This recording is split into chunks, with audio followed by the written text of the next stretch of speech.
Welcome to Sky Story. Saksikan cerita penuh misteri dan keajaiban yang penuh inspirasi dan pastinya. Jangan lupa like, komen, dan subscribe. Selamat menikmati perjalanan di Sky Story. Judul, Pocong Sawah Tua. Di sebuah desa terpencil bernama Karangjati, terdapat sebuah sawah tua yang sudah puluhan tahun tidak digarap. Orang-orang menyebutnya sawah matang geni. Konon karena pernah terbakar secara misterius di malam hari. Padahal hujan baru saja reda. Sejak saat itu, tidak ada yang berani mendekat. Namun, suatu malam, Dani, seorang pemuda pendatang, nekat melewati sawah itu demi jalan pintas pulang dari ladang. Ia tidak percaya dengan cerita-cerita hantu. Saat melewati pematang sawah, ia mencium bau busuk menyengat seperti kain basah bercampur tanah. Tiba-tiba terdengar suara kain diseret. Esseseseretete, essesesereretete. Dani menoleh. Sosok tinggi terbungkus kain kafan berdiri di ujung pematang. Kepalanya miring, matanya hitam kosong, dan tubuhnya sedikit bergetar seperti menahan amarah. Pocong, Dani kaku, keringat dingin mengalir, kakinya tak bisa digerakkan. Sosok itu melompat, sekali, dua kali, makin dekat. Tiba-tiba suara tawa pelan terdengar dari balik tubuh pocong. Bukan tawa manusia, suaranya serak, seperti dari kerongkongan yang kering. Kamu yang ganggu tempatku, bisik suara itu. Tidak keluar dari mulut, melainkan langsung dari kepala Dani sendiri. Dani berlari sekuat tenaga, menembus pepohonan dan semak-semak, terjatuh dan terguling hingga lututnya berdarah. Ia sampai di rumah dalam keadaan linglung, matanya kosong. Sejak malam itu, Dani tak pernah bicara lagi. Ia hanya duduk di pojok rumah, menatap ke jendela yang mengarah ke sawah tua. Dan setiap malam Jumat Kliwon, warga yang melewati sawah itu mengaku melihat kain kafan tergantung di pohon jati. Kadang melambai-lambai sendiri, seakan memanggil seseorang untuk mendekat. Dani kini hanyalah bayang-bayang dari dirinya yang dulu. Pemuda yang dulunya ceria itu berubah menjadi sosok pucat yang tak pernah bicara. Ibunya, Bu Rini, sudah mencoba berbagai cara, memanggil dukun, ustaz, bahkan membawa Dani ke rumah sakit jiwa. Tapi tak ada yang berhasil. Malam-malamnya selalu sama, duduk di pojok ruang tamu, menatap jendela yang menghadap ke sawah matang geni. Kadang-kadang, bibirnya bergerak sendiri tanpa suara. Tapi suatu malam, Bu Rini mendengar Dani berbisik. Suaranya sangat pelan, seperti orang merintih. Lebih besar dari dia, belum selesai, belum dikuburkan. Bu Rini menggigil. Ia mencoba menenangkan diri, mengira Dani hanya mengigau. Tapi besoknya, saat membersihkan kamar Dani, ia menemukan kain putih kusam di bawah tempat tidur. Ada noda tanah dan bau menyengat yang menguar begitu kain itu disentuh. Desa Karangjati memiliki satu orang tua yang masih hidup sejak masa penjajahan, Mbah Darmo. Tua renta, matanya rabun, tapi ingatannya tajam. Ia dikenal sebagai penjaga cerita-cerita kelam desa. Ketika Bu Rini datang dengan kain kafan itu, Mbah Darmo langsung pucat. Lebih besar dari kain ini, kain lama. Ini milik Sumardi. Bu Rini kebingungan. Siapa Sumardi? Lebih besar dari Sumardi adalah petani desa sini. Dulu, waktu paceklik, dia dituduh mencuri hasil panen. Warga main hakim sendiri. Dia dipukul sampai mati di sawah tua itu, lalu dikubur diam-diam tanpa ritual. Tak ada tahlilan, tak ada doa. Kuburnya tak ditandai, hanya ditutupi jerami. Lebih besar dari arwahnya tidak tenang. Ia marah dan menampakkan diri dalam wujud pocong. Mbah Darmo berkata, selama bertahun-tahun, pocong itu hanya muncul sesekali. Tapi karena Dani melintas langsung di atas kuburnya, ia jadi sasaran. Atas saran Mbah Darmo, dilakukanlah ritual pemanggilan arwah di sawah tua, malam Jumat Kliwon berikutnya. Beberapa warga dan ustaz ikut serta, membawa air doa, kemenyan, dan lampu teplok. Saat malam mulai larut, suasana berubah mencekam, angin berhenti, dan udara menjadi pengap. Suara serangga lenyap, lalu kain kafan itu muncul kembali, tergantung di pohon jati. Namun kali ini tak hanya satu. 3 sosok pocong berdiri di pematang, diam mematung. Salah satunya menunjuk ke arah tanah yang sedikit menonjol.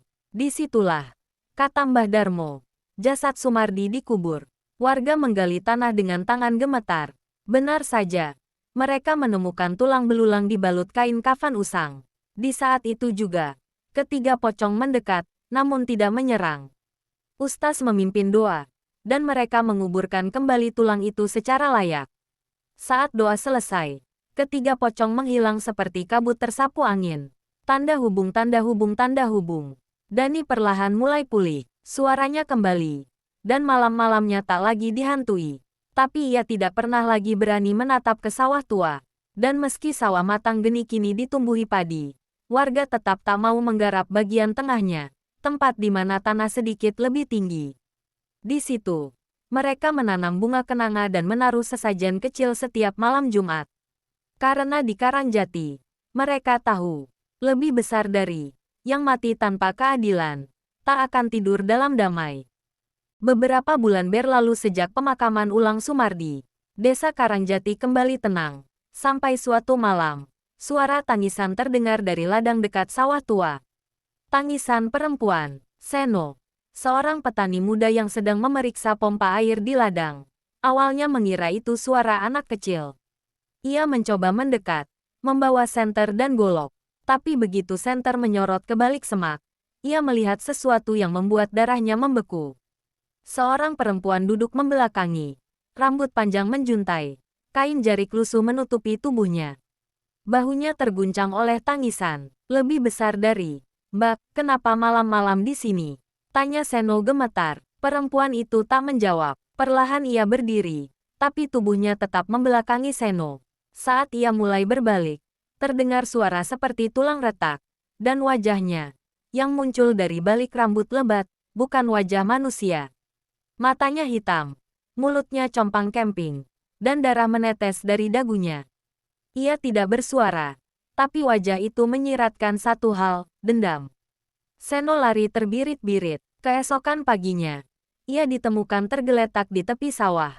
Mata terbuka lebar, tidak bernyawa. Kematian Seno mengguncang warga desa, apalagi setelah Bu Rini, Ibu Dani, mendengar anaknya kembali mengigau dalam tidur. Lebih besar dari, pocong sudah tenang, tapi dia bawa yang lain. Dia bawa perempuan. Mbah Darmo segera dipanggil lagi. Kali ini ia datang dengan wajah sangat pucat. Lebih besar dari, ini bukan lagi soal Sumardi. Perempuan yang kau lihat, Seno, adalah istri Sumardi, Marni. Mbah Darmo menceritakan kisah lama yang lebih kelam. Marni menghilang setelah Sumardi mati. Banyak yang bilang dia pergi ke kota. Tapi sebenarnya, malam setelah Sumardi dikubur sembunyi-sembunyi, Marni mencari suaminya di sawah itu. Ia dibunuh oleh orang yang sama, dan dikubur di bawah lumpur irigasi, tanpa nisan, tanpa doa. Lebih besar dari, jasadnya tak pernah ditemukan. Arwahnya ikut terjebak di sana. Dan kini, ia mencari keadilan. Dani, meski masih trauma, akhirnya mulai berbicara. Ia mengaku terus bermimpi bertemu Sumardi dan Marni. Dalam mimpi itu, mereka tidak berbicara, hanya berdiri menatapnya, dan menunjuk ke arah utara desa, tempat sebuah rumah tua ditinggalkan. Rumah itu dulunya milik Pak Lurah lama, yang telah meninggal 10 tahun lalu. Konon, dialah orang yang paling lantang menuduh Sumardi mencuri. Mbah Darmo tahu betul bahwa rumah itu menyimpan rahasia. Malam itu juga, bersama beberapa warga, mereka mendobrak pintu rumah tersebut. Debu tebal dan sarang laba-laba di mana-mana. Di ruang belakang, mereka menemukan sebuah peti kayu tua terkunci. Setelah dibuka paksa, di dalamnya terdapat surat pengakuan dosa milik Pak Lurah. Ia menulis bahwa sebenarnya bukan Sumardi yang mencuri, melainkan anaknya sendiri. Tapi demi nama baik, ia mengorbankan Sumardi. Surat itu dibacakan di balai desa. Setelah kebenaran terungkap, desa mengadakan doa bersama dan tahlilan untuk arwah Sumardi dan Marni. Di malam setelah tahlilan, Dani bermimpi lagi. Kali ini Sumardi dan Marni berdiri berdampingan. Wajah mereka tidak lagi menyeramkan. Mereka tersenyum, dan perlahan-lahan memudar seperti asap pagi yang diterpa cahaya matahari. Sejak saat itu, tak ada lagi teror di sawah matang geni. Namun, setiap malam Jumat Kliwon, jika kau berjalan sendirian di tepi sawah, kadang-kadang, kau masih bisa mencium bau tanah basah dan kain kafan. Seolah mereka ingin mengingatkan, lebih besar dari kebenaran yang disembunyikan, akan menuntut bayarannya. 2 bulan setelah tahlilan untuk Sumardi dan Marni, desa Karangjati benar-benar tenang. Tapi teror ternyata belum berakhir, hanya berpindah. Di desa sebelah, desa Wonosari, yang hanya berjarak 3 kilometer dari Karangjati, warga mulai resah dengan kemunculan sosok misterius di sekitar Sungai Kaligeni. Anak-anak desa mengaku melihat wanita berdiri di tepi sungai saat fajar, menatap air dengan rambut menjuntai menutupi wajahnya. Beberapa warga mulai mengalami mimpi buruk yang sama, tenggelam di sungai sambil mendengar tangisan. Pak Sastro, kepala dusun Wonosari, awalnya menganggap ini hanya ketakutan massal. Tapi semua berubah saat tukang gali sumur, Pak Toha, ditemukan meninggal di tepi Kaligeni dengan mata terbuka lebar dan tubuh membiru seolah-olah tenggelam, padahal jasadnya kering. Mbah Darmo, yang mendengar kabar dari cucunya yang tinggal di Wonosari, datang menyelidiki. Ia meminta izin untuk menelusuri pinggiran sungai Kaligeni, ditemani warga setempat. Di bawah jembatan kecil, mereka menemukan sesuatu yang mengerikan. Seikat rambut terikat pada akar pohon dan sepotong kain kafan setengah membusuk terjepit di antara bebatuan. Di atas kain itu, ada bekas tulisan berwarna merah seperti darah. Lebih besar dari, aku melihat mereka. Mbah Darmo langsung paham. Arwah Marni belum sepenuhnya tenang. Ia melihat lebih banyak kejahatan, lebih dari yang diketahui di Karangjati. Dendamnya menjalar ke tempat lain. Beberapa warga tua akhirnya bicara. Mereka mengaku dulu pernah mendengar desas-desus bahwa saat Sumardi dan Marni difitnah, ada 2 orang lain yang tahu kebenarannya tapi memilih diam, Pak Lurah Wonosari dan mantan guru desa. Konon, mereka menyembunyikan barang bukti, hasil panen curian, di sebuah sumur tua dekat Kaligeni. Sumur itu kini tertutup semak belukar dan dianggap angker. Malam Jumat berikutnya, warga menggali di sekitar sumur. Benar saja, ditemukan karung berisi gabu busuk dan sisa tulang jari manusia. Seolah seseorang pernah dibunuh dan dibuang di sana. Ustaz segera memimpin doa dan pengampunan. Tapi sebelum doa selesai, angin besar datang menyapu area itu.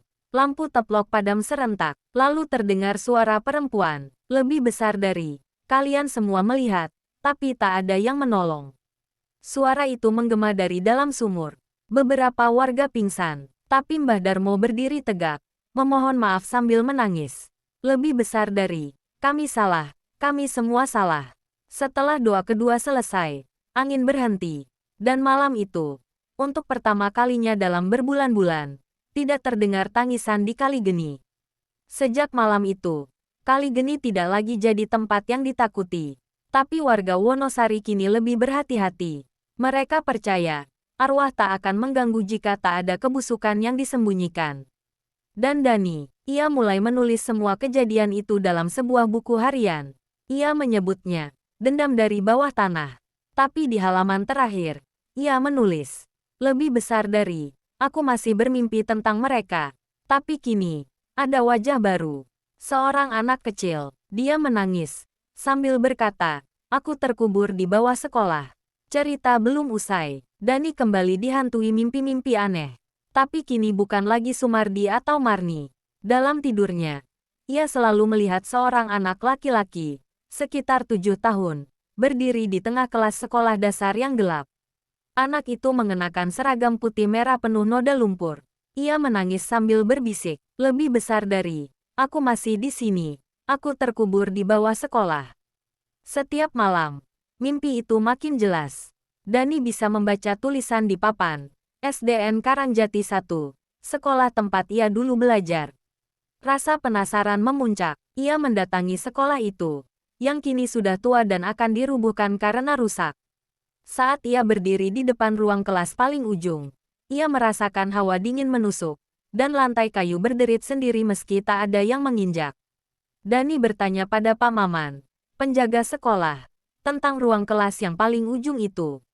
Pak Maman hanya berkata singkat, lebih besar dari, ruangan itu ditutup sejak tahun 1999. Katanya dulu ada kecelakaan, tapi kami dilarang membicarakannya. Tak puas, Dani mencari catatan lama sekolah. Ia menemukan arsip yang nyaris hancur oleh rayap. Tapi di sana ada nama seorang murid, Budi Santosa, kelas 2 SD, hilang tanpa jejak saat jam istirahat. Polisi waktu itu menduga Budi hanyut ke sungai, tapi jasadnya tak pernah ditemukan. Dani yakin, Budi adalah anak dalam mimpinya. Malam itu, Dani nekat kembali ke sekolah bersama dua temannya. Mereka membongkar lantai ruang kelas ujung. Di bawah lapisan kayu dan tanah keras, mereka menemukan sesuatu. Sepotong tulang kecil dan kaus kaki anak-anak berwarna merah yang sudah lusuh. Tiba-tiba, udara berubah. Suara tangisan terdengar di seluruh ruangan. Lalu suara keras menggema. Lebih besar dari, aku dikunci di sini. Seketika lampu senter mati. Dani jatuh tersungkur. Dalam gelap, ia merasa tangan kecil menggenggam tangannya. Tapi bukannya menyeret. Tangan itu hanya menggigil. Dan perlahan melepas genggaman seiring dengan doa yang dibacakan Dani dalam hati. Keesokan harinya, berita temuan tulang membuat geger desa. Polisi dan tim forensik mengonfirmasi bahwa tulang itu memang milik anak kecil. Sekolah ditutup sementara. Mbah Darmo turun tangan lagi dan mendatangi mantan kepala sekolah yang kini sakit-sakitan, Pak Wirya. Setelah dibujuk, Pak Wirya menangis dan mengakui segalanya. Ia pernah menemukan Budi pingsan di gudang belakang setelah terjatuh saat bermain. Takut disalahkan karena lalai, ia menyuruh dua penjaga sekolah untuk mengurusnya diam-diam jika ternyata Budi meninggal. Tapi Budi masih hidup, ia hanya pingsan. Mereka panik dan malah menguburnya hidup-hidup di bawah lantai ruang kelas. Lebih besar dari, saya mendengar suara ketukan malam itu dari bawah lantai. Tapi saya pura-pura tidak tahu. Setelah Budi dikuburkan dengan layak dan semua yang terlibat mengakui dosa mereka, Dani kembali bermimpi. Kali ini Budi tersenyum. Ia berdiri di lapangan sekolah, memegang layang-layang merah, dan berkata, "Lebih besar dari, terima kasih, Kakak, Bukit Ngadri." Senja terakhir, Dani berdiri di puncak Bukit Ngadri. Angin sore menyapu rambutnya, tapi hawa di tempat itu terasa tidak alami. Sejak mimpi terakhir tentang Budi, Dani merasa seolah ada yang menunggunya di sini. Bersama Mbah Darmo dan beberapa warga, mereka mulai menggali di bawah pohon beringin tua. Warga mengira itu hanya ladang kosong, tapi begitu cangkul menyentuh tanah lebih dalam, aroma busuk tanah lama menyembur keluar. Ditemukan tulang belulang, bukan satu, tapi banyak, tangan, tengkorak, bahkan kalung dan serpihan baju tentara lama. Mbah Darmo terdiam, lalu perlahan berucap, "Lebih besar dari ini korban masa kelam dulu. Saat perang dan pemberontakan, banyak orang disiksa dan dibuang di sini, tanpa nama, tanpa doa." Dani hanya menunduk, ia mendengar suara-suara samar di telinganya. Teriakan, rintihan, tapi juga bisikan yang lembut. Lebih besar dari, terima kasih, akhirnya kami ditemukan. Malam itu, seluruh desa mengadakan doa besar-besaran. Tidak hanya untuk Sumardi, Marni, dan Budi, tapi untuk semua yang pernah disembunyikan, dilupakan, dan ditindas dalam diam. Beberapa minggu kemudian, Dani menulis semua kisah itu dalam sebuah buku berjudul "Lebih Besar Dari Tanah Yang Tak Mau Diam." Ia tahu, ini bukan hanya kisah horor, tapi kisah tentang dosa, pengkhianatan, dan bagaimana tanah tempat manusia berpijak, menyimpan segala rahasia yang enggan dibungkam terlalu lama. Di malam-malam tenang, suara pocong tak lagi terdengar. Tangisan anak kecil tak lagi membayang. Tapi bagi Dani, pelajaran paling berharga bukan tentang hantu, melainkan ini, lebih besar dari, arwah tidak gentayangan karena ingin menakut-nakuti. Mereka hanya ingin diingat, dan diperlakukan sebagai manusia. Tanda hubung, tanda hubung, tanda hubung. Tamat. Terima kasih sudah mengikuti kisah ini sampai akhir. Jika kamu ingin cerita serupa dengan suasana horor yang beda, psikologis, supranatural, atau kisah lokal lain, jangan lupa subscribe, like dan komen. Tunggu cerita selanjutnya.